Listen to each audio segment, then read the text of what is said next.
اعوذ باللہ من الشیطان الرجیم بسم اللہ الرحمن الرحیم الطلاق مرتان فامساک بمعروف او تسریح باحسان صدق اللہ العظیم۔ پچھلی نشست میں جو مضامین آئے تھے ان میں سے ایک کے بارے میں مجھے احساس ہوا کہ میں نے ایک بات شروع کی تھی لیکن نامکمل رہ گئی۔ آیت الاختلاف کے بارے میں نے عرض کیا تھا کہ وحدت ادیان کے فلسفے کا ایک جز صحیح ہے، ایک غلط ہے۔ صحیح جز کی وضاحت تو ہو گئی کہ یہ تمام جتنے بھی دنیا میں مذاہب ہیں اور دین ہیں یہ سب اسی دین حق سے نکلی ہوئی شاخیں ہیں۔ دین حق سے پگڈنڈیاں مڑی ہیں، صراط مستقیم سے پگڈنڈی مڑی ہے، کوئی بہت دور نکل گئی اور اس کا یوں سمجھیے کہ پہچانی ہوئی صورت بھی پہچانی نہیں جاتی، اتنی دور ہو گئی کہ اس کا اس دین حق کے ساتھ اب کوئی رشتہ نظر ہی نہیں آتا۔ کچھ اتنے دور نہیں ہوئے، قدرے قریب رہے، لیکن سب کی بنیاد ایک ہے۔ ظاہر بات ہے کہ حضرت آدم کی نسل سے بات شروع ہوئی ہے، حضرت آدم کی اولاد ایک ہی امت تھی۔ یہ تفرقے جو بھی ہوئے بعد میں ہوئے ہیں۔ تو وحدت ادیان اس اعتبار سے صحیح ہے کہ دنیا میں تمام ادیان، تمام نظام، تمام مذاہب جو ہیں وہ در حقیقت ایک ہی دین حق کی بگڑی ہوئی شکلیں ہیں، بدلی ہوئی شکلیں ہیں، لیکن اسی سے نکلی ہوئی شاخیں ہیں جنہوں نے شکلیں اپنی بدل لی ہیں۔ غلط حصہ یہ کہ اب جو یہ سب کچھ موجود ہے ان کو ایک کہنا یہ جہالت ہے۔ اب ان کو ظاہر بات ہے کہ ان کی شکلیں اتنی ہو چکی ہیں مختلف ایک دوسرے سے، اور اتنی ان میں تحریفات ہو چکی ہیں، اتنا تغیر و تبدل ہو چکا ہے کہ اب ان کو ایک کہنا موجودہ شکل میں یہ در حقیقت فتنہ ہے اور جہالت ہے۔ دوسری بات جو آخری مضمون آیا تھا 28ویں رکوع میں، دیکھیے اس کی ایک تمہید ہے، وہ سمجھ لیجئے۔ انسانی تمدن کا اہم ترین اور بنیادی ترین مسئلہ کیا ہے تمدن کا؟ ایک ہے انسانی زندگی کا مسئلہ۔ انسانی زندگی کا سب سے پہلا مسئلہ وہی ہے کہ جو حیوانی زندگی کا بھی ہے، اپنی مادی ضروریات، پیٹ کھانے کو مانگتا ہے، سب سے پہلے یہی ہے، اس میں کوئی شک نہیں۔ لیکن اس کے بعد جب دو انسان ملتے ہیں اور اس سے تمدن شروع ہوتا ہے، اس کا سب سے بڑا مسئلہ ہے انسان کی شہوت۔ اللہ نے دو جنسیں بنا دی ہیں، مرد ہیں، عورت ہیں، اور ان دونوں کے درمیان تعلق سے نسل آگے چلتی ہے۔ اب اس معاملے کو کیسے ہارنس کیا جائے، کیسے منظم کیا جائے، یہ جذبہ بہت پوٹنٹ ہے۔ جو فرائڈ نے کہا ہے، بس وہ یوں سمجھیے کہ ذرا زیادہ مرچ مسالہ لگا دیا، ورنہ اس میں کوئی شک نہیں کہ یہ بہت ہی پوٹنٹ جذبہ ہے انسان کا۔ انسٹنکٹ جو ہے، سیکس کا انسٹنکٹ، وہ بہت مضبوط ہے، بہت قوی ہے۔ لیکن جو شے جتنی قوی ہو اتنا ہی اسے پھر، جو گھوڑا جتنا منہ زور ہو اتنا ہی اس کو لگام دینا جو ہے وہ آسان نہیں ہوتا، اس کے لیے پھر مشقت کرنی پڑتی ہے۔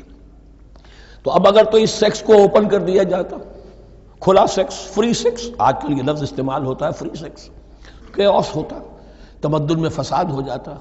اس کے لیے شادی کا معاملہ کہ ایک عورت کا ایک مرد کے ساتھ رشتہ رہے، سب کو معلوم ہو کہ یہ اس کی بیوی ہے، یہ اس کا شوہر ہے، تاکہ اس طریقے سے نسب کا معاملہ بھی چلے اور ایک خاندانی ادارہ وجود میں آئے۔ ورنہ تو خاندانی ادارہ بس کیسے وجود میں آئے گا؟ فری سیکس میں تو خاندانی ادارہ وجود میں آ ہی نہیں سکتا۔ تو شادی کا، نکاح کا یہ رشتہ جو ہے یہ اللہ تعالیٰ نے اختیار کیا اور یہ انسانوں کو سکھایا۔ اب اس میں مرد اور عورت کیا بالکل برابر ہیں؟ اس سے بڑی حماقت کوئی نہیں، اس لیے کہ کسی بھی ادارے کے دو برابر کے سربراہ نہیں ہو سکتے۔ اتنی موٹی بات ہے کہ اگر آپ کسی ایک محکمے کے دو ڈائریکٹر بنا دیں، بات غلط ہو جائے گی، خراب ہو جائے گی۔ ایک ڈائریکٹر، مینیجنگ ڈائریکٹر، دوسرے 10 ڈائریکٹر بنا دیجیے آپ، لیکن اوپر ایک ہوگا، جنرل مینیجر ایک ہوگا، ڈپٹی مینیجر 10 رکھ دیجیے۔ ہر ادارے میں اگر نظم قائم کرنا ہے تو ایک اوپر ٹاپ پر ہونا چاہیے۔ لہذا جب ایک مرد اور ایک عورت، مرد اور عورت انسان ہونے کے ناطے بالکل برابر ہیں، ایک ہی باپ کے نطفے سے بیٹا بھی ہے، بیٹی بھی ہے، ایک ہی ماں کے رحم میں بھائی نے بھی پرورش پائی ہے اور بہن نے بھی، اس اعتبار سے وہ برابر ہیں۔ شرف انسانیت میں، نوع انسانی کی حیثیت سے، human dignity and honour, they share both equally, absolutely equally. لیکن جب ایک مرد اور ایک عورت مل کر خاندان کے بنیاد رکھتے ہیں تو اب یہ برابر نہیں رہے۔ جیسے انسان سب برابر ہیں، لیکن چپڑاسی اور افسر برابر نہیں ہے، اس کے کچھ اور اختیارات ہیں، اس کے کچھ اور اختیارات ہیں، اس کے کچھ اور فرائض ہیں، اس کے کچھ اور فرائض ہیں۔ اس طریقے سے اس رشتے کے معاملے میں اور یہ بھی نوٹ کر لیجئے کہ یہی وجہ اس قدر تفصیل کے ساتھ سب سے پہلے احکام قرآن میں دیے جا رہے ہیں اسی آئلی قوانین کے متعلق. لیکن تمدن کی جڑ بنیاد یہ ہے، یہاں سے خاندان بنتا ہے، اور خاندانوں کے اجتماع کا نام معاشرہ ہے. خاندان کا نظام، اب ہمارا پاکستانی جو معاشرہ ہے، اگر ہماری 14 کروڑ تعداد ہے اس وقت، 7 افراد ایک خاندان کے اگر آپ شمار کر لیں تو آپ سمجھیے اتنے خاندان ہماری دنیا میں اس وقت موجود ہیں. 2 کروڑ خاندان ہیں، ان خاندانوں پر مشتمل ہے. خاندان کا ادارہ مستحکم ہوگا، معاشرہ مستحکم ہو جائے گا. خاندان کے ادارے میں صلاح ہوگی، فلاح ہوگی، معاشرے میں صلاح و فلاح آئے گی. وہاں فتور ہوگا، فساد ہوگا، بے چینی ہوگی، ظلم ہوگا، ناانصافی ہوگی، وہاں کنفلکٹس ہوں گے، میاں اور بیوی میں جو ہے جھگڑے ہو رہے ہوں گے، تو اولاد کی تو جو ہے پھر وہاں تربیت صحیح نہیں ہو سکتی، ان کی تربیت میں منفی چیزیں شامل ہو جائیں گی. تو یہ ساری چیزیں جس کی وجہ سے بڑی تفصیل سے قرآن مجید میں احکام دیے گئے ہیں آئلی قوانین. ان میں جہاں تک یہ معاملات ہے، طلاق کا معاملہ ہے، اس میں برابر نہیں ہے. شادی کرنے میں عورت کو بھی حق ہے، وہ شادی سے انکار کر دے، جبر نہیں کیا جا سکتا. ایک مرتبہ وہ نکاح میں آ گئی ہے تو اب شوہر کا پلڑا بھاری ہے. شوہر اسے طلاق دے سکتا ہے، اگر ظلم کے ساتھ دے گا اللہ کے ہاں جواب دہی کرے گا اور سب پکڑ ہو جائے گی، لیکن اختیار ہے. وہ خود طلاق نہیں دے سکتی، البتہ طلاق حاصل کر سکتی ہے خلا جسے ہم کہتے ہیں. وہ عدالت کے ذریعے سے، بڑوں کے ذریعے سے، رشتہ داروں کے ذریعے سے خلا کرے، لیکن طلاق دینے کا حق اس کو برابر نہیں ہے مرد کی طرح. اسی طرح اگر ایک طلاق دی تھی مرد نے اور اب یہ عدت پوری نہیں ہوئی ہے، وَبَعُولَتُهُنَّ أَحَقُّ بِرَدِّهِنَّ، اب وہ کہے تو نے طلاق دے دیا، میں تیرے گھر میں بسنے کو تیار نہیں ہوں، نہیں، اختیار مرد کا ہے. عدت کے اندر 3 مہینے کے اندر وہ اس کو واپس لے سکتا ہے، اس کو طلاق رجعی کہتے ہیں. یہ تمام چیزیں ایسی ہیں کہ بہرحال خواتین کو اچھی نہیں لگتی. اور آج کی دنیا میں تو جو یہ مرد و عورت کی مساوات کا سلسلہ ہے، یہ شیطان کا سب سے بڑا فلسفہ اور معاشرے میں فساد اور گندگی پیدا کرنے کا اس کا سب سے بڑا ہتھیار ہے.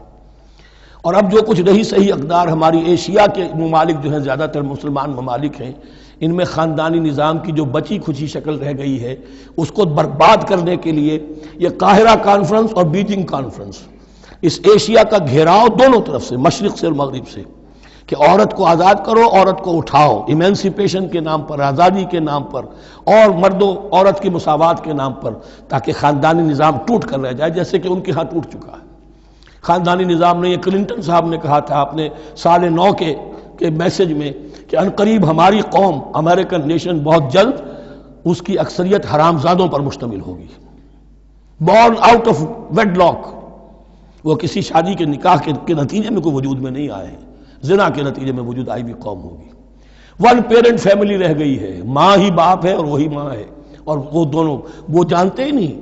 اب وہاں بڑی ایک مہم اٹھ رہی ہے کہ ہر انسان کا حق ہے کہ اسے معلوم ہو کہ میرا باپ کون ہے. وہاں تو بہت سے لوگ پتہ ہی باپ کون ہے میرا، کیا پتہ. یہ تباہی ہے جو اس معاشرے پر آ چکی ہے، اور ہمارے ہاں بھی لوگ اسی معاشرے کی نقالی پر چل رہے ہیں. اور یہ نظریہ مساوات مرد و زن جو ہے، یہ بہت ہی یوں سمجھیے کہ تابناک اور بہت اچھے الفاظ کے ساتھ سامنے آ رہا ہے. البتہ اس کا دوسرا رخ بھی ہے. اسلام نے عورت کو جو حقوق دیے ہیں بدقسمتی سے ہم مسلمانوں نے وہ بھی ان کو نہیں دیے. اس کی وجہ یہ ہے کہ ہمارے اوپر ہمارا ہانٹ کر رہا ہے ہمارا ہندوانہ پس منظر. ہندوؤں کے معاشرے میں عورت کی کوئی حیثیت نہیں، نہ اس کی وراثت کا حق ہے، نہ وہ بیوہ ہو جائے تو جینے کا حق تھا اس کو، وہ تو پھر ستی ہو جانا چاہیے اس کو، اس کے لیے تو زندگی کا حق بھی نہیں ہے، وراثت تو بہت دور کی بات رہی، کوئی پراپرٹی کا کوئی سوال نہیں، کسی طرح کی کوئی حیثیت نہیں، کوئی لیگل اینٹیٹی نہیں. لیکن ہم مسلمان تو ہو گئے، ہمارے آباء و اجداد، تربیت ہوئی نہیں، لہذا ہمارے اوپر وہی تصورات ہیں. عورت کو جو ہے پاؤں کی جوتی کی طرح سمجھنا، یہ جو کچھ ہم کر رہے ہیں ان کے جائز حقوق بھی انہیں نہیں دیتے. اس کے نتیجے میں ہم جو مغرب کا ہم پر حملہ ہے اس کو مؤثر کرنے میں گویا ہم مدد دے رہے ہیں. اگر ہم اپنی خواتین کو وہ حقوق نہیں دیں گے، اگر ان کے لیے جو اللہ نے جو مقرر کیا ہے وہ انہیں نہیں دیا جائے گا، تو ظاہر بات ہے کہ رد عمل میں پھر جو یہ نعرے ہیں اور بڑے خوشنما جو دعوت اٹھتی ہے وہ لازماً انہیں کھینچ کر لے جائے گی. تو اس طرف بھی خیال رکھیے. اور ہمارے ہاں دیندار گھرانوں میں خاص طور پر یہ بات ہوتی ہے، اس کو سمجھنا چاہیے کہ عورتوں کے کیا حقوق ہیں، ان کی دلجوئی کتنی کرنی چاہیے. حضور نے کیا فرمایا ہے؟ خیرکم خیرکم لأہلہ وانا خیر لأہلی، خیر منکم لأہلی. تم میں سے بہترین لوگ وہ جو اپنے گھر والوں کے لیے اچھے ہوں، بہترین لوگ وہ ہیں. ان کے حقوق کا لحاظ ہو، ان کے ساتھ سلوک ہو، ان کی دلجوئی ہو، ان کے احساسات کا بھی پاس کیا جائے۔ البتہ جہاں شریعت کا اور دین کا معاملہ آ جائے، نتھنگ ڈوئنگ، سیدھی سیدھی بات، یہ تلوار کی طرح آپ ننگے ہو جائیں اس وقت کہ یہ معاملہ دین کا ہے، اس میں میں تمہاری کوئی رعایت نہیں کر سکتا۔ ہاں میرے معاملات کے اندر جو بھی تم چاہو میں نرمی کروں گا، یہ ہو سکتا ہے۔ بس اس کو ذہن میں رکھیے، یہ کڑوی گولی ہے۔ وَلَهُنَّ مِثْلُ الَّذِي عَلَيْهِنَّ بِالْمَعْرُوفِ وَلِلرِّجَالِ عَلَيْهِنَّ دَرَجَةٌ۔ اب درمیان کے الفاظ کو تو جدید جو ہمارے ہیں دانشور وہ لے لیتے ہیں، اوپر کا نہیں دیکھتے کہ بَعُولَتُهُنَّ أَحَقُّ بِرَدِّهِنَّ، برابری کہاں رہی؟ شادی کرتے ہوئے برابری ہے، عورت کہہ سکتی میں شادی نہیں کرتی، شادی نہیں ہوگی، اس وقت برابری ہے، دونوں کی رضامندی سے شادی ہوگی، یہ برابری ہے۔ لیکن جب ایک مرتبہ بیوی بن گئی اب برابر نہیں ہے۔ اب یہ فلسفہ جا کر پوری طرح بیان ہوگا سورہ نساء میں، اور رجال قوامون علی النساء، یہ بات پھر وہاں آئے گی۔ اس کی تمہید ہے یہ کہ یہ کڑوی گولی ذرا خواتین کے حلق سے اترنی شروع ہو جائے۔ وَبَعُولَتُهُنَّ أَحَقُّ بِرَدِّهِنَّ، اور اسی طریقے سے وَلِلرِّجَالِ عَلَيْهِنَّ دَرَجَةٌ۔ البتہ اللہ نے جو ذمہ داریاں عورت کے حوالے کی ہیں، جس طرح کے اس کے فرائض ہیں ویسے ہی اس کے حقوق بھی ہیں، یہ ہے جو بات کہی جا رہی، لَهُنَّ مِثْلُ الَّذِي عَلَيْهِنَّ بِالْمَعْرُوفِ۔ اور یہ دنیا کا وہ اصول ہے کہ responsibilities and privileges they go together۔ کہیں آپ کا اگر ذمہ داری زیادہ تو حقوق اور اختیارات بھی زیادہ ہوں گے، ذمہ داری بہت ڈال دی، حقوق و اختیارات اتنے ہیں نہیں، آپ ذمہ داری ادا نہیں کر سکتے۔ جہاں ذمہ داری کم ہوگی وہاں حقوق و اختیارات بھی کم ہوں گے، یہ دونوں چیزیں پروپورشنیٹ چلتی ہیں۔ اب چلیے آگے، مجھے اندیشہ ہے کہ میں نے خاصا وقت اس میں لگا دیا۔ الطلاق مرتان، طلاق دو مرتبہ ہے، یعنی ایک شوہر کو دو مرتبہ طلاق دے کر اور رجوع کر لینے کا حق ہے۔ ایک دفعہ طلاق دی اور عدت کے اندر رجوع کر لیا، ٹھیک ہے، پھر طلاق دی اور عدت کے اندر رجوع کر لیا، ٹھیک ہے، تیسری مرتبہ طلاق دی اب رجوع نہیں کر سکتا۔ الطلاق مرتان، دو مرتبہ ہو سکتا ہے۔ فَإِمْسَاكٌ بِمَعْرُوفٍ أَوْ تَسْرِيحٌ بِإِحْسَانٍ، اب اس کے بعد فیصلہ کرو، یا تو روکو اس کو اپنے گھر میں تو وہ بھی نیکی کے ساتھ، بھلائی کے ساتھ، تنگ کرنے کے لیے نہیں، پریشان کرنے کے لیے نہیں، اور تسریح بِإِحْسَان، یا رخصت کر دینا ہے ایک اچھے بھلے طریقے سے، بھلے مانسوں کی طرح خوبصورتی کے ساتھ، روکو تو بھلائی کے لیے، اور اگر رخصت کرنا ہے تو خوبصورت انداز میں۔ وَلَا يَحِلُّ لَكُمْ أَن تَأْخُذُوا مِمَّا آتَيْتُمُوهُنَّ شَيْئًا، اور تمہارے لیے ہرگز جائز نہیں ہے کہ جو کچھ تم نے انہیں دیا تھا اس میں سے کچھ بھی واپس لو، جو بھی تم نے انہیں مہر دیا تھا اس میں سے کچھ واپس نہیں لے سکتی جب تم طلاق دے رہے ہو۔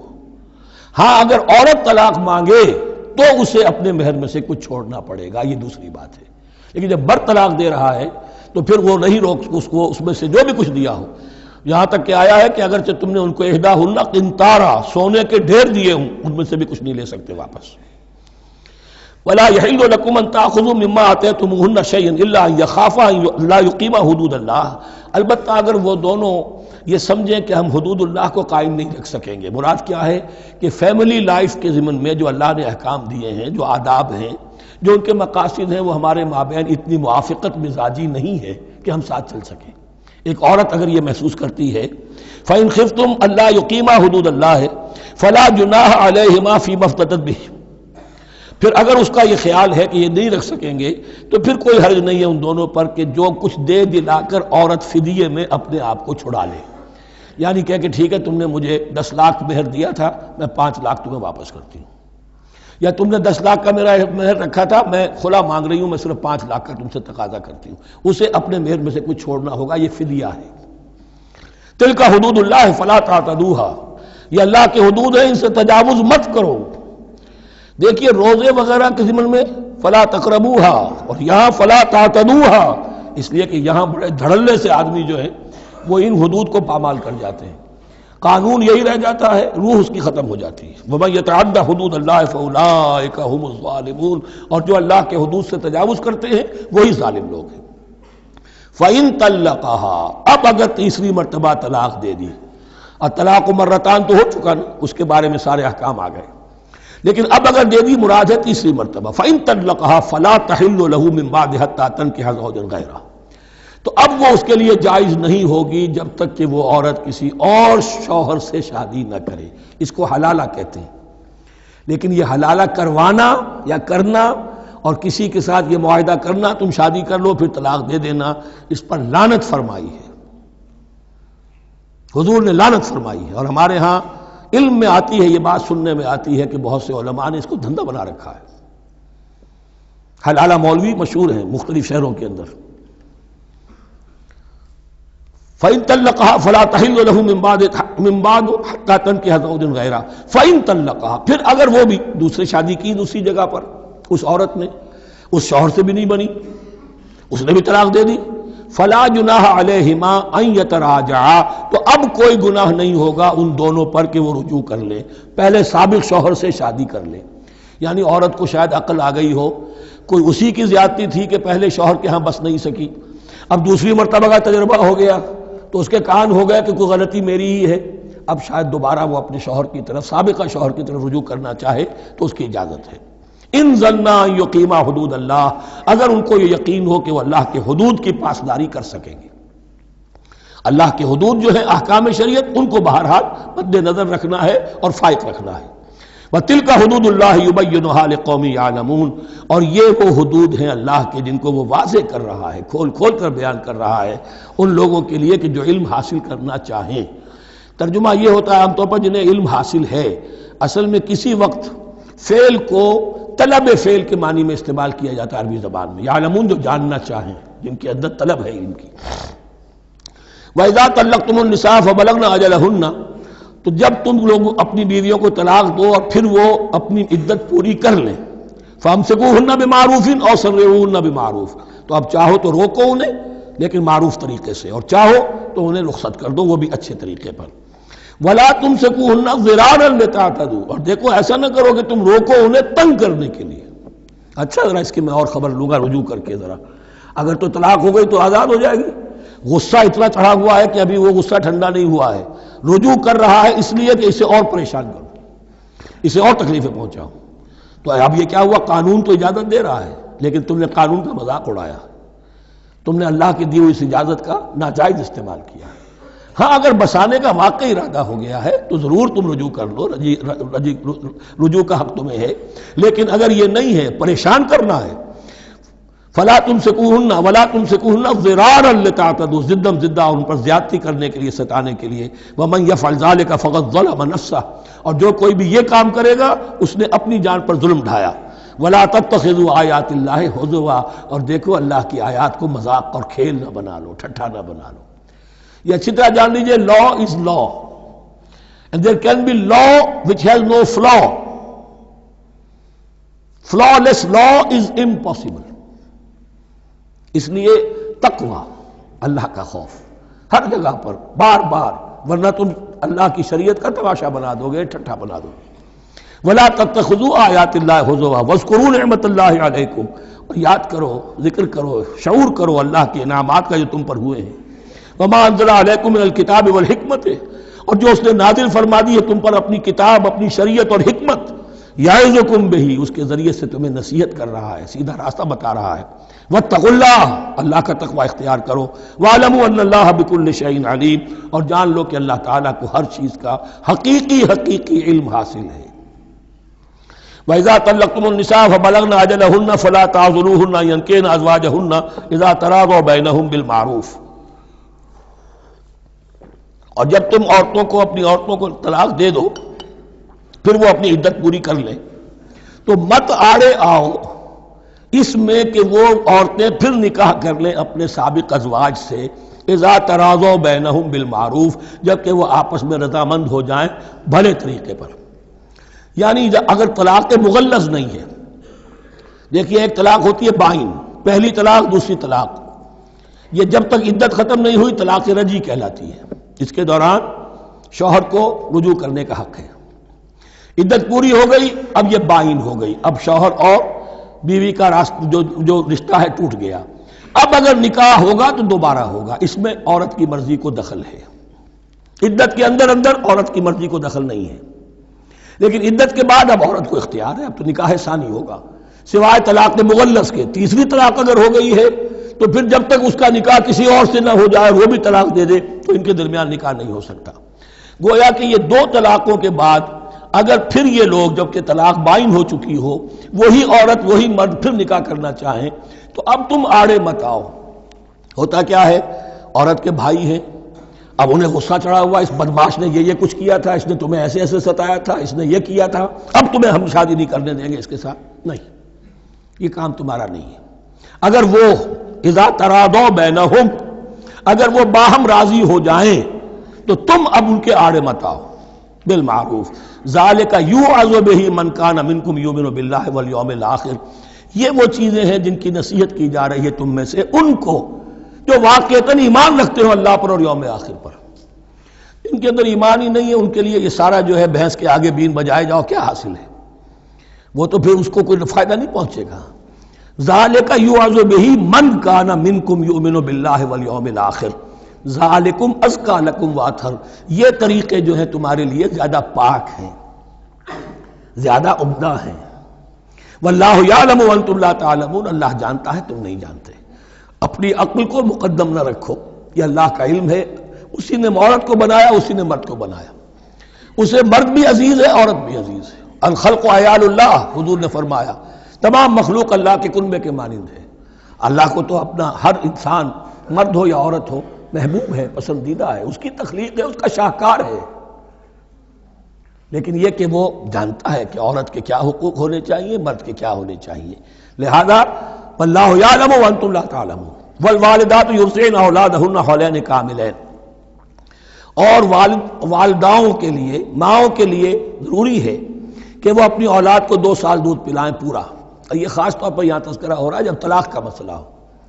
اب طلاق ہو گئی، شوہر تو علیحدہ ہو گیا، شوہر کہتا ہے بھائی میرا بچہ تو میرا ہے، قانوناً تو اولاد شوہر کی ہوتی ہے، لیکن تم اسے دودھ پلاؤ، تو 2 سال تک وہ عورت انکار نہیں کر سکتی، دودھ پلائے گی۔ لمن اراد ان یتم الرضاعہ، جو شخص چاہے کہ یہ رضاعت پوری کروائے اپنی سابقہ مطلقہ بیوی سے۔ وعلی المولود لہ رزقہن وکسوتہن بالمعروف، لیکن اس عرصے کے لیے جس کی وہ اولاد ہے یعنی شوہر جو سابق ہے اس کے ذمے ہے اس کا رزق اور اس کا لباس، جسے ہم نان نفقہ کہتے ہیں۔ 2 سال اگر اس نے دودھ پلانا ہے اس ماں نے، مطلقہ ماں نے اپنے طلاق دینے والے شوہر کے بیٹے کو یا بیٹی کو، تو اب اس عرصے کے دوران اس کا نان نفقہ اس کے ذمے ہے، باپ کے ذمے ہے، بالمعروف، بڑے طریقے سے۔ یعنی یہ کہ ایسا نہ ہو کہ ہو تو کروڑ پتی لیکن اب وہ اس کو بیوی کو مطلقہ کو وہ دینا چاہے نان نفقہ اپنی خادماؤں کی طرح کا، نہیں، وہ ہونا چاہیے معروف طریقے پر۔ لا تکلف نفس الا وسعها، کسی پر ذمہ داری نہیں ڈالی جاتی مگر اس کی وسعت کے مطابق۔ لا تضار والدۃ بولدہا، نہ تو تکلیف پہنچائی جائے والدہ کو اپنے بچے کی وجہ سے، ولا مولود لہ بولدہ، نہ جس کا وہ اولاد ہے، جس کا وہ بیٹا یا بیٹی ہے یعنی باپ، نہ اس کو تکلیف پہنچائی جائے۔ کوئی لا ضرر ولا ضرار، حضور کی حدیث ہے، دونوں کے ساتھ منصفانہ سلوک کیا جائے۔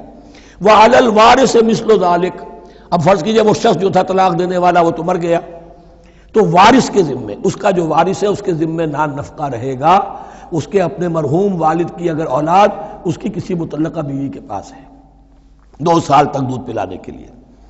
فَإِنْ أَرَادَا فِصَالًا، اب یہ بھی ہو سکتا ہے کہ وہ دونوں جو ہیں کہیں کہ سب میں تو دودھ نہیں پلاتی، یا یہ کہ وہ شوہر چاہے ان تراض منہما، دونوں راضی ہو جائیں کہ میں دودھ نہیں پلواتی، آپ دودھ چھڑوا دیجئے، وتشاور، آپس میں رضامندی اور مشورے سے، فلا جناح علیہما، اس میں بھی کوئی حرج نہیں۔ اگر دودھ چھڑوانا چاہیں، وہ کسی اور سے دودھ پلوانا چاہتے ہیں، کوئی دایا رکھ لی ہے اس سے دودھ پلوانا چاہتا ہے، ٹھیک ہے، لیکن ہونا چاہیے جبر نہ ہو، ماں پر جبر نہ ہو۔ ان تراض منہما، دونوں کی رضامندی سے، وتشاور، اور مشورے سے، فلا جناح علیہما، تو پھر ان دونوں پر کوئی حرج نہیں ہے۔ اذا سلمتم ما آتیتم بالمعروف، جب کہ تم اس کی ماں کو وہ سب کچھ دے دو جس کا کہ تم نے اسے وعدہ کیا تھا۔ یہ نہ ہو کہ نان نفقے کو بچانے کے لیے اب تم کہو درمیان میں کہ چھوڑو جی مجھے تو سستی عورت مل رہی ہے دودھ پلا سکتی ہے، نہیں جی کون سا؟ وَإِنْ أَرَدْتُمْ أَنْ تَسْتَرْضِعُوا أَوْلَادَكُمْ فَلَا جُنَاحَ عَلَيْكُمْ، اگر تم چاہو کسی اور سے اب دودھ پلوانا، رضاعت کروانا، تو اس میں بھی کوئی حرج نہیں۔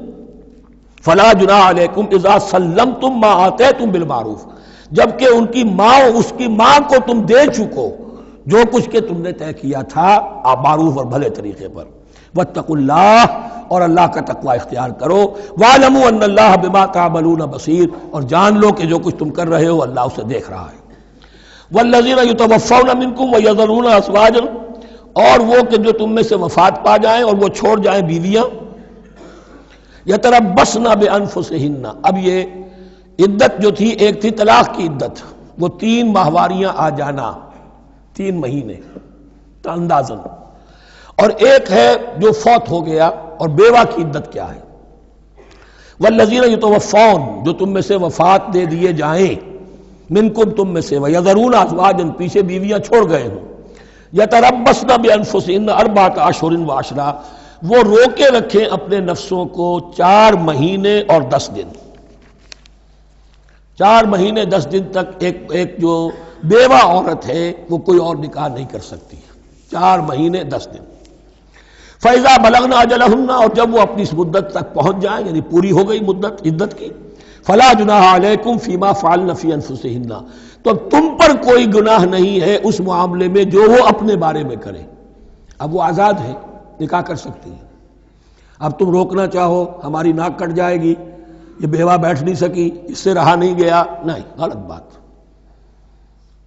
تمہارا کوئی اختیار نہیں. لا جناح علیکم فیما فعلن فی انفسہن بالمعروف، کریں نیک طریقے سے، بھلے طریقے سے، شریعت کے مطابق، قواعد شریعت کے مطابق، تو تمہارا اختیار نہیں ہے کہ روکو. واللہ بما تعملون خبیر، اور جو کچھ تم کر رہے ہو اللہ اس سے باخبر ہے. ولا جناح علیکم فیما عرضتم بہ من خدمۃ النساء واکننتم فی انفسکم، اب یہ انہی بیواؤں کا ذکر ہو رہا ہے. تم پر کوئی حرج نہیں ہے کہ جو تم اشارے میں کوئی بات و پیغام دینا چاہو کسی بیوہ کو، اشارے کنائے میں، لیکن یہ کہ اس میں عدت کے دوران نکاح تو نہیں ہو سکتا. اشارے کنائے میں یہ کچھ بات کہی جا سکتی ہے کہ مجھے دلچسپی ہے، شاید میں کوئی بھی طریقہ اختیار کیا جائے. او اکننتم فی انفسکم، یا اپنے دلوں میں چھپائے رکھو، تو اللہ کو کوئی اعتراض نہیں. اس میں یہ کہ ظاہر بات ہے کہ ایک آدمی علم اللہ انکم ستذکرونہن، اللہ کے علم میں ہے تمہیں ان کا خیال تو آئے گا ہی. آخر یہ عورت تھی، بیوہ ہو گئی ہے، اب میں اس سے شادی کر سکتا ہوں، آپ کو رغبت ہے اس کی طرف نکاح کی، تو اب کوئی آدمی سوچے میرے دل میں خیال آ رہا ہے بیوہ کے بارے میں، میں تو گناہ گار ہو گیا، میرا دل گناہ گار ہو گیا، نہیں، یہ قانون فطرت ہے. علم اللہ انکم ستذکرونہن، اللہ کے علم میں ہے ان کا خیال تو تمہیں آئے گا ہی. ولیکن لا تواعدوہن سرا، لیکن ایسا نہ کرو کہ ان سے معاہدہ کر لو خفیہ، طے ہو جائے، بات پکی ہو جائے. سرا الا ان تقولوا قولا معروفا، سوائے اس کے کہ کوئی معروف بات کہہ دی جائے جس سے انہیں اشارہ مل جائے، بس. ولا تعزموا عقدۃ النکاح حتی یبلغ الکتاب اجلہ، اور مت باندھو گراہ نکاح کی جب تک کہ قانون شریعت اپنی مدت پوری نہ کر لے، یعنی عدت جب تک پوری نہ ہو جائے. اب یہاں دیکھیے حتی یبلغ الکتاب، کتاب سے مراد شریعت، قانون شریعت. کتاب سے مراد یہاں کیا ہے کہ جو بھی قانون آ چکا ہے کتاب کے اندر، 4 مہینے 10 دن کے بعد نکاح اس سے پہلے نہیں ہوگا. وَاعْلَمُوا أَنَّ اللَّهَ يَعْلَمُ مَا فِي أَنفُسِكُمْ فَاحْذَرُوهُ، اور جان لو کہ اللہ خوب جانتا ہے جو تمہارے دلوں میں ہے، پس اس سے ڈرو، اس کی پکڑ سے بچو. وَاعْلَمُوا أَنَّ اللَّهَ غَفُورٌ حَلِيمٌ، اور یہ بھی جان لو اللہ غفور بھی ہے، بخشنے والا بھی ہے. وہ خطا ہو گئی ہے، استغفار کرو، توبہ کرو، اللہ معاف فرمائے گا. اور حلیم ہے، وہ فوراً نہیں پکڑتا بلکہ ڈھیل دیتا ہے، مہلت دیتا ہے، اگر چاہو تو تم توبہ کر لو. لا جناح علیکم ان طلقتم النساء ما لم تمسوهن او تفرضوا لهن فریضہ، تم پر کوئی گناہ نہیں ہے کہ تم ایسی بیویوں کو طلاق دے دو کہ جن کو نہ تو تم نے اب تک چھوا ہو اور نہ ان کے لیے مہر مقرر کیا ہو. یہ ہو جاتا تھا نکاح جو ہے بچپن میں بھی کر دیے جاتے تھے، لیکن ابھی کوئی نوبت نہیں آئی ہے، نکاح تو ہو گیا لیکن نہ کوئی مہر مقرر ہوا ہے، نہ کوئی ان کی ملاقات ہوئی ہے.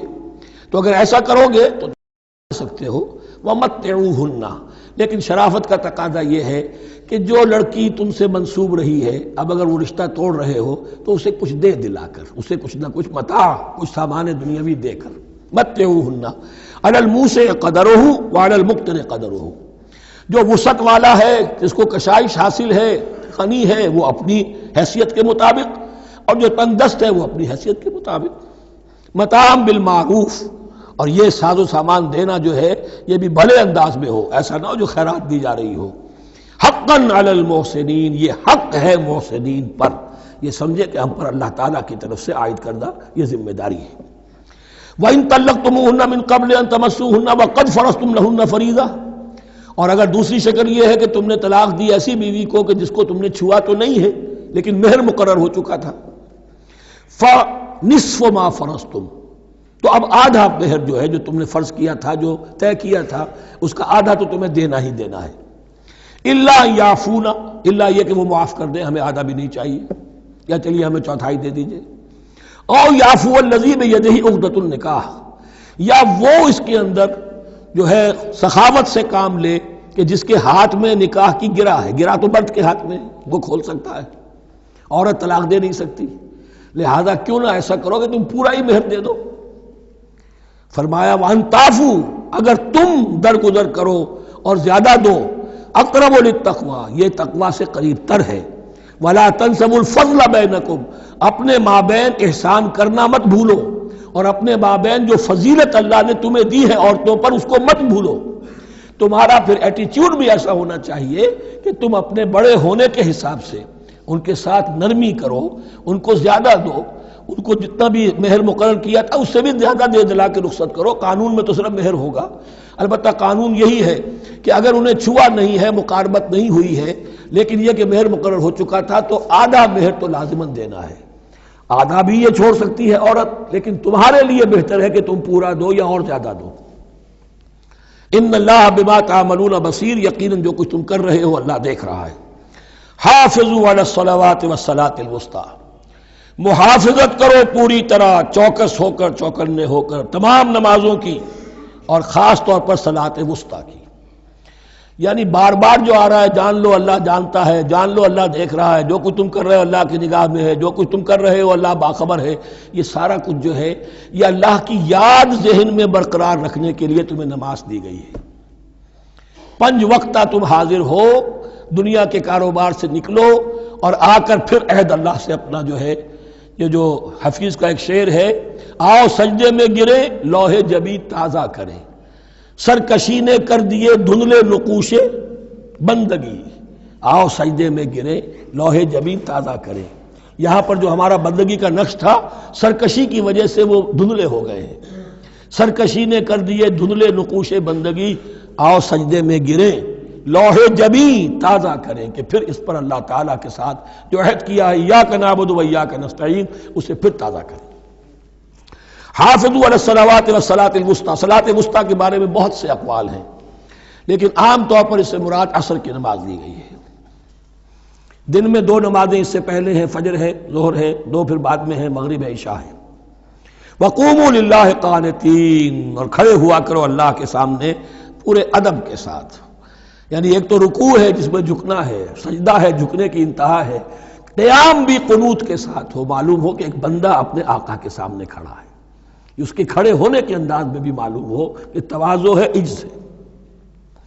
فَإِنْ خِفْتُمْ فَرِجَالًا أَوْ رُكْبَانًا، اور اگر تم خوف کی حالت میں ہو تو چاہے پیادہ چلتے ہوئے، سفر کرتے ہوئے، دشمن پیچھا کر رہا ہے، آپ کہیں جا رہے ہیں تو چاہے اب رکیں گے نماز پڑھیں گے تو وہ تعاقب میں قریب آ جائے گا تو رجالن چلتے ہوئے، یا کہیں جلدی جانا ہے اور وہاں پر ابھی فوری طور پر حملہ کرنا ہے تو اس میں یہ ہے کہ جنگ کی حالت میں یہ رعایتیں ہیں، چلتے ہوئے اور رکبانہ یا سوار ہونے کی حالت میں بھی نماز پڑھی جا سکتی ہے۔ فَإِذَا أَمِنْتُمْ، لیکن پھر جب امن میں ہو جاؤ، فَاذْكُرُوا اللَّهَ كَمَا عَلَّمَكُمْ، پھر اللہ کو یاد کرو جیسے کہ تمہیں اس نے سکھایا ہے۔ کس نے سکھایا ہے؟ محمد الرسول اللہ نے۔ صلو کما رأیتمونی اصلی، نماز پڑھو جیسے کہ تم مجھے دیکھتے ہو میں نماز پڑھتا ہوں۔ وہ ہے اللہ کا سکھایا ہوا، اس لیے کہ یہ بھی ثابت ہے روایات سے کہ حضرت جبرائیل نے آ کر حضور کو نماز پڑھائی ہے، 2 دن پڑھائی ہے۔ ایک دن 5 نمازیں اول وقت میں پڑھائیں، دوسرے دن 5 نمازیں آخری وقت میں پڑھائیں، اور بتا دیا کہ ان نمازوں کا وقت ان اوقات کے دوران ہے۔ تو معلم جو ہے حضور کے نماز کے معاملے میں حضرت جبرائیل ہے، اور اب حضور جو ہے پوری امت کے لیے معلم ہے۔ فَإِذَا أَمِنْتُمْ فَاذْكُرُوا اللَّهَ كَمَا عَلَّمَكُمْ مَا لَمْ تَكُونُوا تَعْلَمُونَ، جو کہ تم نہیں جانتے تھے اللہ نے تمہیں سکھایا ہے۔ وَالَّذِينَ يُتَوَفَّوْنَ مِنْكُمْ وَيَذَرُونَ أَزْوَاجًا، اور پھر دوبارہ لوٹ کر معاملہ آ رہا ہے بیواؤں کا، اور جو لوگ تم میں سے وفات دے دیے جائیں اور وہ چھوڑ جائیں پیچھے بیویاں، وصیۃ لازواجہم متاعا الی الحول غیر اخراج، تو ان کی بیویوں کے لیے وصیت لازماً، اپنی بیویوں کے لیے وصیت لازماً کریں 1 سال تک کے لیے نان نفقے کی، اور بغیر اس کے کہ انہیں گھروں سے نکالا جائے۔ اب یوں سمجھیے اس کو، ایک شخص فوت ہوا، 4 بیویاں ہیں، ایک کے ہاں اولاد تھی، بیٹا تو اسی کا ہے، باقی 3 تو اس کی جو ہیں سوتیلی مائیں ہیں۔ ایک ماں کو تو وہ اپنی ماں سمجھ کر اس کی خدمت کرے گا، باقی 3 کو لائبلٹی سمجھے گا۔ تو فرمایا ایسا نہ ہو کہ فوراً نکال دو کہ جاؤ اپنا راستہ لو، جس سے تمہاری شادی تھی وہ گیا۔ 1 سال کے لیے انہیں گھر سے نہ نکالا جائے اور ان کا نان نفقہ دیا جائے۔ لیکن یہ بھی اصل میں تھا وصیت کا، جب یہ جو قانون آئے گا وراثت کا تو اس سے پہلے کے لیے ہے۔ جیسے کہ والدین کے لیے کہا گیا تھا وصیت کرو، ایسے بیویوں کے لیے بھی کرو۔ جب ان کا حق آ گیا، اس لیے کہ شوہر مر گیا ہے تو بیوی کا حق ہے اس کی وراثت میں، بیوی مر گئی ہے شوہر کا حق ہے اس کی وراثت میں، تو وہ تو وراثت کے اندر حق معین ہو گیا، تو اب یہ وصیت کی ضرورت نہیں۔ اور اسی طرح 1 سال کا نفقہ نہیں ہے، اب نفقہ جو ہے وہ صرف عدت کے دوران کا ہے، جو ہم اس سے پہلے پڑھ چکے ہیں۔ فَإِنْ خَرَجْنَ فَلَا جُنَاحَ عَلَيْكُمْ فِي مَا فَعَلْنَ فِي أَنفُسِهِنَّ، لیکن اگر وہ خود نکل جائیں، ظاہر بات ہے کہ عدت ہوتی 4 مہینے 10 دن، اب تم سال بھر روکو گے تو نہیں ان کو، اگر وہ شادی کر کے کہیں اور جا کے بسنا چاہیں تو تم پر کوئی الزام نہیں آئے گا، جو کچھ وہ کرتی ہیں اپنی جانوں کے بارے میں معروف ہو، بھلے طریقے پر، معروف طریقے پر۔ واللہ عزیز الحکیم، اور یقیناً اللہ تعالیٰ زبردست ہے، حکمت والا۔ وللمطلقات متاع بالمعروف، اسی طرح مطلقات کے لیے بھی ساز و سامان زندگی کی ضروریات ہے معروف طریقے پر، حقاً علی المتقین، لیکن یہ ہے عدت کے وقت تک کے لیے۔ اسی معاملے میں شاہ بانو کیس میں ایک جو فیصلہ دیا تھا، یہ کلکتہ ہائی کورٹ نے، اس پر پھر ہندوستان میں ایجیٹیشن ہوا۔ اس نے یہ فیصلہ دیا تھا کہ کوئی مسلمان اپنی بیوی کو طلاق دے دے تو اب وہ بیوی اگر تو دوسری شادی کر لے تب تو بات دوسری ہے، ورنہ جب تک زندہ رہے گی اس طلاق دینے والے پر اس کا نان نفقہ جو ہے رہے گا پوری زندگی تک۔ اس پر مسلمانوں نے کہا، بھارت کے مسلمانوں نے، یہ ہماری شریعت میں دخل اندازی ہے، شریعت نے صرف عدت تک کا حق رکھا ہے مطلقہ کے لیے، تم ساری زندگی کہاں سے لا رہے ہو؟ پھر وہ فساد ہوا، پھر بہت سے لوگوں نے جانیں دیں، پھر جو ہے ایجیٹیشن ہوا، لیکن پھر راجیو گاندھی کو گھٹنے ٹیکنے پڑے، اور پھر قانون بنا دیا گیا بھارت میں کہ کوئی عدالت ہندوستان کی including supreme court of India مسلمانوں کے آئلی قوانین میں دخل نہیں دے سکتی۔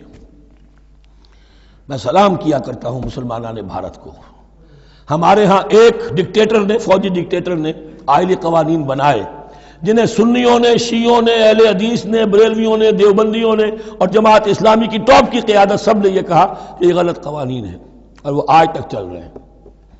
ایک اور ملٹری عامر 11 برس تک یہاں پر، لمن الملک اليوم، میرے لیے ہے بادشاہی، میں ہوں مقتدر اعلیٰ، مقتدر قادر مطلق، یہ کہتا وہ چلا گیا اور اس قوانین کو جو کا تو برقرار رکھا ہے۔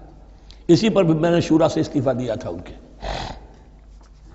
لیکن مسلمانوں نے وہاں پر یہ بات بھی نہیں ہونے دی کہ جب قرآن شریعت کا حکم جو ہے وہ یہ ہے کہ مطلقہ کو عدت تک کے لیے نان نفقہ ہے تو ساری زندگی کا کوئی معاملہ نہیں۔ کذالک یبین اللہ لکم آیاتہ لعلکم تعقلون، اسی طرح اللہ تعالیٰ تمہارے لیے اپنی آیات کو واضح کر رہا ہے تاکہ تم عقل سے کام لو اور سمجھو۔ اب جو 2 رکوع اگلے آ رہے ہیں یہ بڑے اہم ہیں اس اعتبار سے کہ یہ تاریخ بنی اسرائیل کا غزوہ بدر ہے جس کا تذکرہ ہوگا۔ میں ایک بات آپ کو بنی اسرائیل کی تاریخ کی بتا چکا ہوں کہ جب حضرت موسیٰ کے انتقال کے بعد یوشع ابن نون کی سرکردگی میں انہوں نے جہاد کیا، قتال کیا تو فلسطین فتح ہو گیا، لیکن انہوں نے چھوٹی چھوٹی حکومتیں 12 بنا لی اور آپس میں لڑتے بھی رہے۔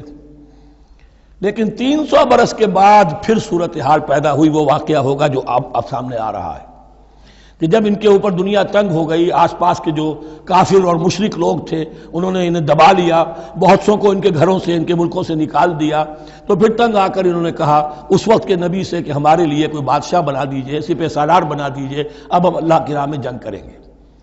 تو وہ جو جنگ ہوئی ہے طالوت اور جالوت کی، اس جنگ کے بعد سے خلافت راشدہ شروع ہوئی ہے دور بنی اسرائیل کی۔ گویا کہ خلافت راشدہ دور بنی اسرائیل کی 300 برس بعد آئی ہے ان کے رسول کے انتقال کے۔ جبکہ خلافت راشدہ اس امت مسلمہ کی متصل ہے رسول اللہ صلی اللہ علیہ وسلم کے زمانے کے ساتھ، اس لیے کہ صحابہ نے جانیں دیں، خون دیا، قربانیاں دیں، اور اس کے نتیجے میں حضور کی زندگی ہی میں دین غالب ہو گیا، اسلامی ریاست قائم ہو گئی۔ تو ظاہر بات ہے اس کے بعد آپ کے انتقال کے بعد خلافت کا دور شروع ہو گیا، لیکن وہاں یہ سارے سال 300 برس گزرے ہیں، اس کے بعد ان کا دور خلافت آیا ہے، اور اس میں بھی 3 خلافتیں ہیں کہ جو متفق علیہ ہیں، ویسے وہاں تو وہ نبوتیں ہیں، طالوت علیہ السلام، داؤد علیہ السلام اور سلیمان علیہ السلام۔ چوتھی خلافت پر آ کر تقسیم ہو گئی ہے، جیسے حضرت علی کے زمانے میں چوتھی خلافت میں عالم اسلام جو ہے دارالاسلام منقسم ہو گیا کہ مصر اور شام نے حضرت علی کی خلافت کو تسلیم نہیں کیا۔ اسی طرح حضرت سلیمان کے 2 بیٹوں میں پھر ان کی مملکت تقسیم ہو گئی، ایک اسرائیل اور ایک یہودیہ، یہ 2 ریاستیں وجود میں ہیں، جیوڈی۔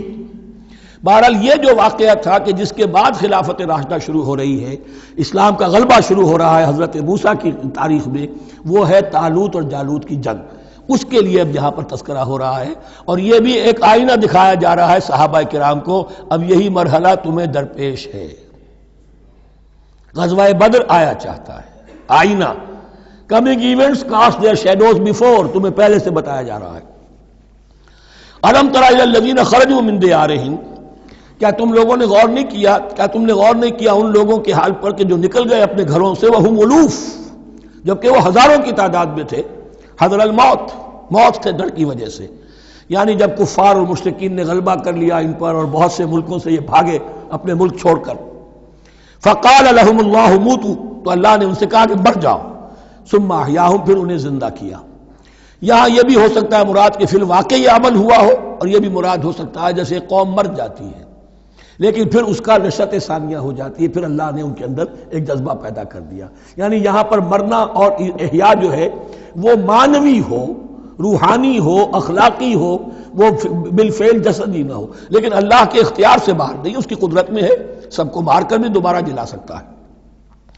ان اللہ لذو فضل علی الناس ولکن اکثر الناس لا یشکرون، اور یقیناً اللہ تعالیٰ تو اپنے بندوں پر بڑا فضل کرتا ہے، لیکن اکثر لوگ جو ہے شکر نہیں کرتے، ناقدری کرتے ہیں اللہ کے احسانات کی۔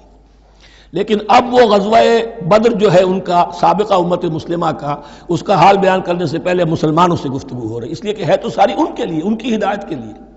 تاریخ بیان کرنا قرآن کا مقصد نہیں ہے، تاریخ کی کتاب نہیں ہے یہ، تو جو پروسیس آف ریولوشن چل رہا تھا، جو جد و جہد تھی، جو تحریک تھی محمد رسول اللہ کی، جس مرحلے میں سے وہ تحریک گزر رہی ہے، اسی مرحلے کی مناسبت سے سابقہ تاریخ سے بھی واقعات لائے جا رہے ہیں، اور اسی کی مناسبت سے وہ جو بھی وقتی احکام ہیں وہ دیے جا رہے ہیں۔ وَقَاتِلُوا فِي سَبِيلِ اللَّهِ وَاعْلَمُوا أَنَّ اللَّهَ سَمِيعٌ عَلِيمٌ، اور جنگ کرو اللہ کے راستے میں، اور جان لو اللہ تعالیٰ سب کچھ سننے والا اور جاننے والا ہے۔ من ذا الذی یقرض اللہ قرضا حسنا فیضاعفہ لہ اضعافا کثیرا، کون ہے وہ شخص کہ جو اللہ کو قرض حسنہ دے؟ یہ انفاق جب کیا جاتا ہے خالص اللہ کے دین کے لیے، تو اللہ کہتا ہے یہ میرے ذمہ قرض ہے، دین میرا ہے، تم میرے دین کو غالب کرنا چاہتے ہو، میری حکومت قائم کرنا چاہتے ہو، تو جو کچھ اس میں خرچ کرو گے وہ مجھ پر قرض ہے، قرض حسنہ ہے۔ من ذا الذی یقرض اللہ قرضا حسنا فیضاعفہ لہ، تو اللہ اس کو اس کے لیے بڑھاتا رہے، دگنا کرتا رہے، اضعافا کثیرا، دگنا چوگنا، بہت گنا۔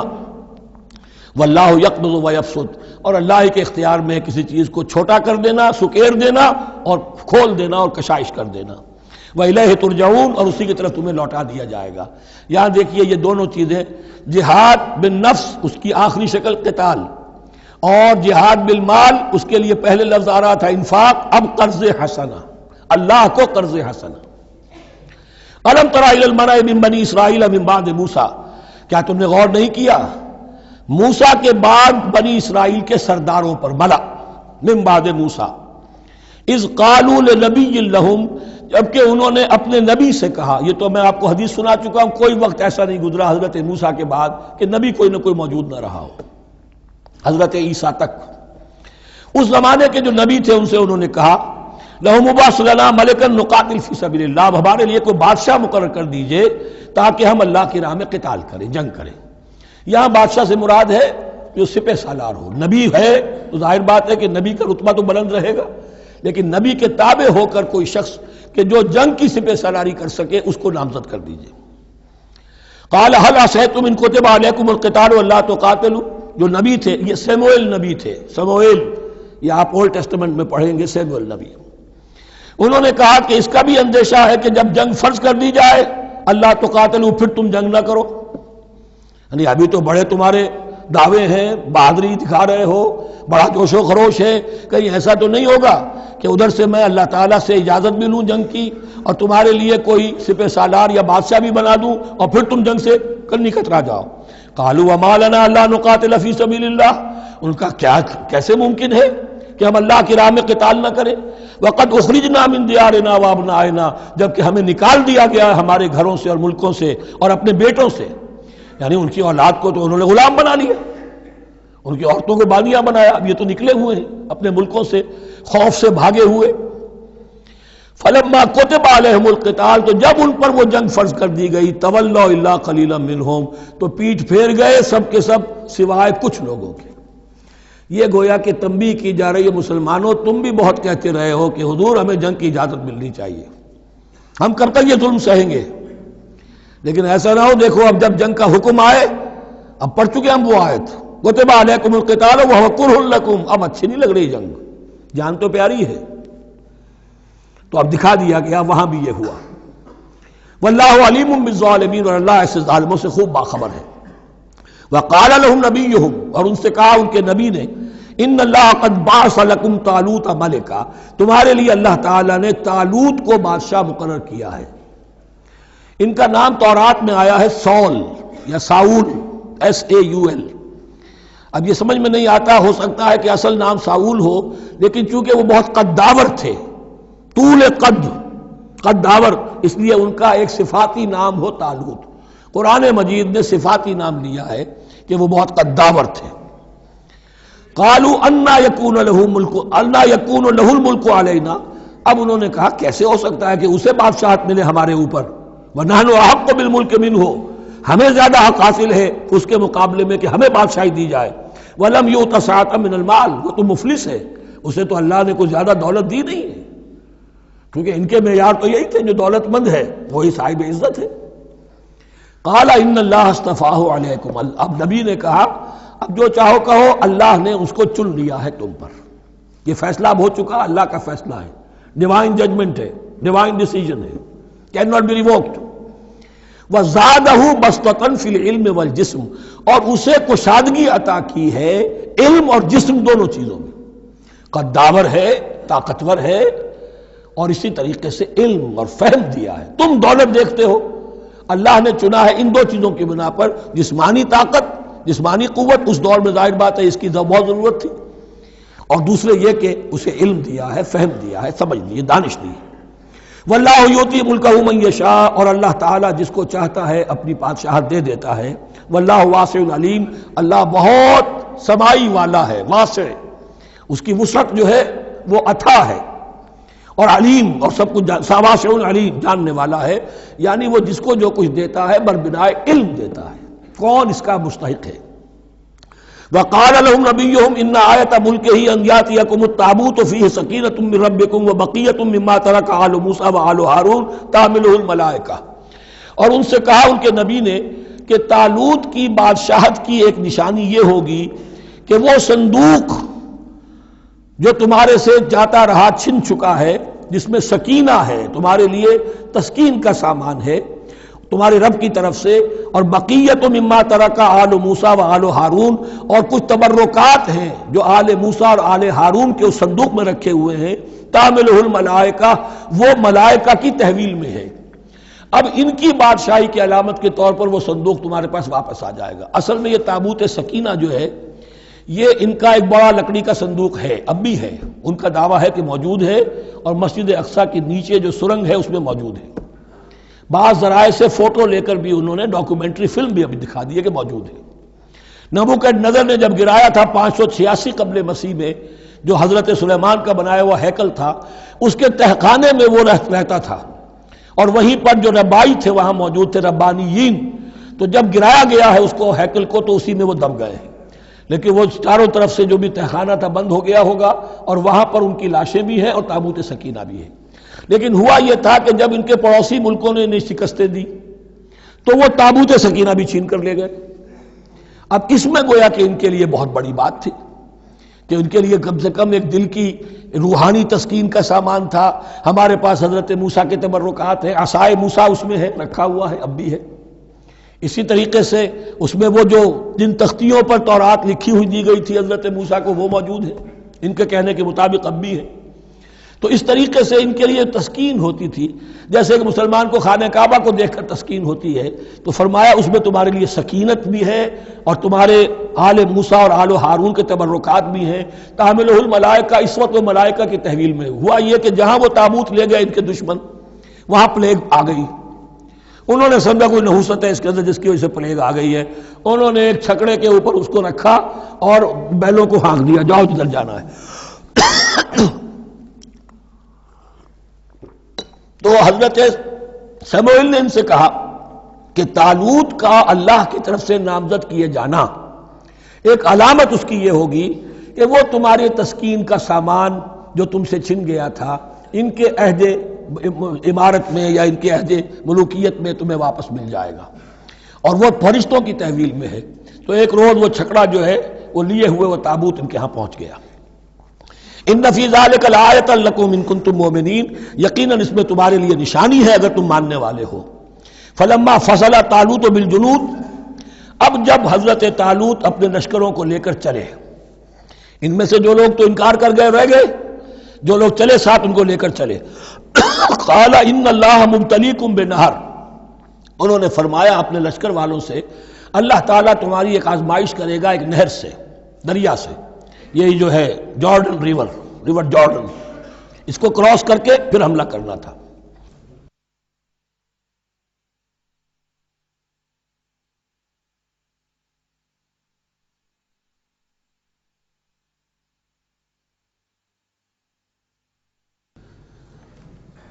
بسم اللہ اولہ وآخرہ.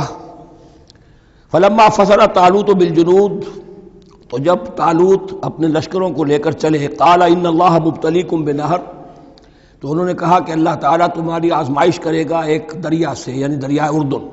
فمن شرب منہ فلیس منی، جو اس میں سے پیٹ بھر کر پانی پیے گا وہ مجھ میں سے نہیں ہے.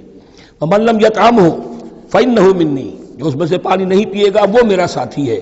الا من اغترف غرفۃ بیدہ، سوائے اس کے کہ کوئی صرف اپنے چلو سے اور وہ کچھ وہ ایک گھونٹ لے لے.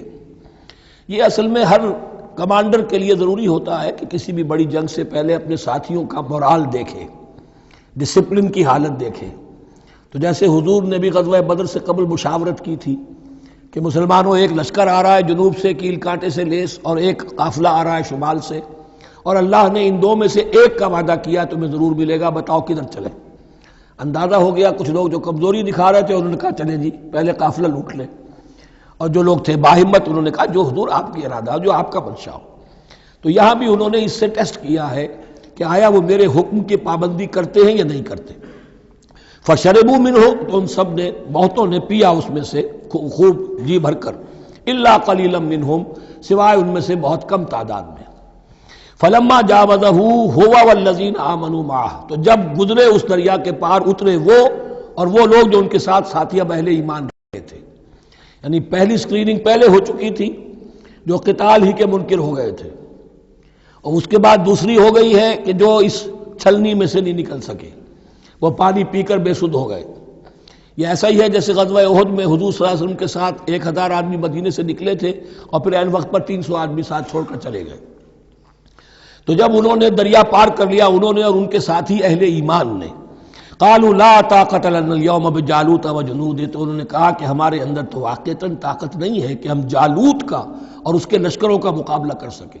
یہ گولیت جس کو کہتے ہیں جالوت، یہ بڑا قوی ہیکل انسان تھا، اور اس کا جو زرہ بختر تھا وہ اتنا پورا جسم ڈھکا ہوا کہ سوائے آنکھ کے سوراخ کے اور کچھ نہیں تھا اس میں، جو نظر ہی نہیں آتا تھا. تو اس نے مبارزت کی اور کوئی بھی مقابلے پر نہیں آ رہا تھا. قال الذين يظنون انهم ملاقو الله كم من فئة قليلة غلبت فئة كثيرة باذن الله، تو کہا ان لوگوں نے جو یقین رکھتے تھے کہ اللہ سے ملاقات کرنی ہے کہ کئی مرتبہ ایسا ہوا ہے، کتنی مرتبہ ایسا ہوا ہے کہ چھوٹی جماعت غالب آ گئی ہے بڑی جماعت پر اللہ کے حکم سے. یعنی آگے بڑھو، ہمت کرو، اپنی جو ہے کم ہمتی کا ثبوت نہ دو، اللہ تعالیٰ کی نصرت سے، اللہ کی مدد سے تمہیں فتح حاصل ہو جائے گی۔ واللہ مع الصابرین، اللہ تو صابروں کے ساتھ ہے۔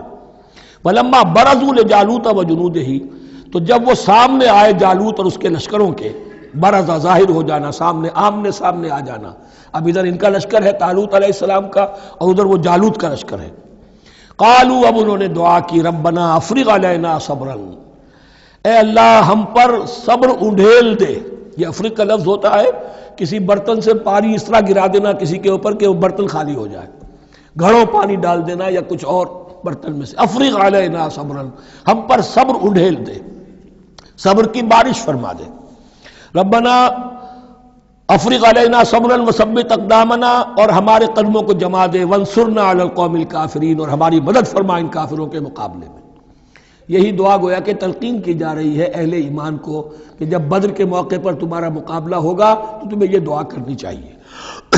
فَهَزَمُوهُمْ بِإِذْنِ اللَّهِ، تو انہوں نے بھگا دیا ان کو اللہ کے حکم سے، اللہ کے اذن سے، اللہ کی مشیت سے۔ وَقَتَلَ داود جالوتا، اور قتل کیا جالوت کو داود نے۔ یہ داود جو ہے تورات سے معلوم ہوتا گڈریے تھے، جنگلوں میں رہتے تھے اپنی بھیڑیں بکریاں لے کر، اور ان کے پاس ایک گوپیا ہوتا تھا، اس گوپیے کے اندر پتھر رکھ کر اس کو گھما کر وہ مارتے تھے، لیکن نشانہ اتنا صحیح تھا کہ اس سے وہ کہتے تھے کہ میں شیروں کے جبڑے توڑ دیتا ہوں۔ جب کبھی شیر آتے ہیں میرے بھیڑوں بکریوں کے گلوں پر حملے کے لیے، تو جب وہ آ گئے اتفاق سے، جب لشکر آمنے سامنے تھے، ادھر جالوت للکار رہا ہے آئے کوئی میرے مقابلے میں، ادھر سب کے سب سہمے کھڑے ہیں، کوئی آگے نہیں نکل رہا، تو حضرت طالوت آئے، یہ حضرت داود آ گئے اتفاقاً۔ کہا معلوم ہوا کیا سچویشن ہے، یہ ہے کہ اچھا ٹھیک ہے، میں اس غیر مختون کا میں معاملہ کرتا ہوں، اس لیے کہ یہ ان کے یہاں سب سے بڑی گالی تھی۔ حضرت ابراہیم کی ملت میں ہے ختنہ، اور یہ جو کفار اور مشرک تھے ان کے ہاں ختنہ نہیں تھی، تو نامختون ہونا ان کے ہاں یہ سب سے بڑی گالی تھی۔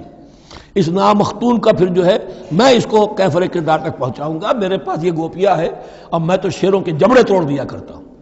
انہوں نے پھر وہ پتھر رکھ کر اور گھمایا ہے، اور سیدھا وہ آنکھ کے سوراخ سے اس کے بھیجے کے اندر اتر گیا، اور اس طریقے سے قتل داود و جالوتا، داود نے جالوت کو قتل کیا، اور اللہ تعالیٰ نے پھر ان کو جو براتب عطا کیے، وَآتَاهُ اللَّهُ الْمُلْكَ وَالْحِكْمَةَ وَعَلَّمَهُ مِمَّا يَشَاءُ۔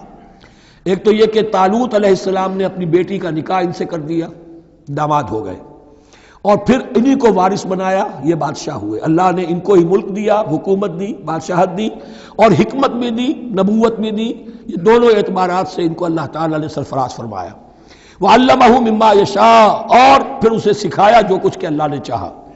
وَلَوْلَا دَفْعُ اللَّهِ النَّاسَ بَعْضَهُمْ بِبَعْضٍ، اور اگر اس طریقے سے اللہ ایک گروہ کو دوسرے کے ذریعے سے دفع نہ کرتا رہے، زمین میں فساد ہوتا ہے تو اللہ تعالیٰ کو شکل ایسی پیدا کرتا ہے کہ کسی اور گروہ کو سامنے لا کر مفسدوں کا خاتمہ کرتا ہے۔ اگر ایسا نہ ہوتا، وَلَوْلَا دَفْعُ اللَّهِ النَّاسَ بَعْضَهُمْ بِبَعْضٍ لَفَسَدَتِ الْأَرْضُ، تو زمین میں فساد ہی فساد پھیل گیا ہوتا۔ اللہ تعالیٰ نے ان جنگوں کے ذریعے سے ہر بڑا فرعون جو آتا، ہر فرعون موسیٰ، اللہ تعالیٰ نے کوئی نہ کوئی اس کے لیے علاج تجویز کیا ہوا ہے۔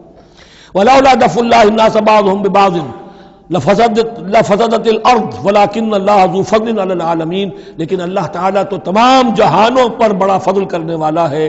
تلک آیات اللہ نتلوها علیک بالحق، یہ اللہ کی آیات ہیں جو ہم پڑھ کر آپ کو سنا رہے ہیں حق کے ساتھ۔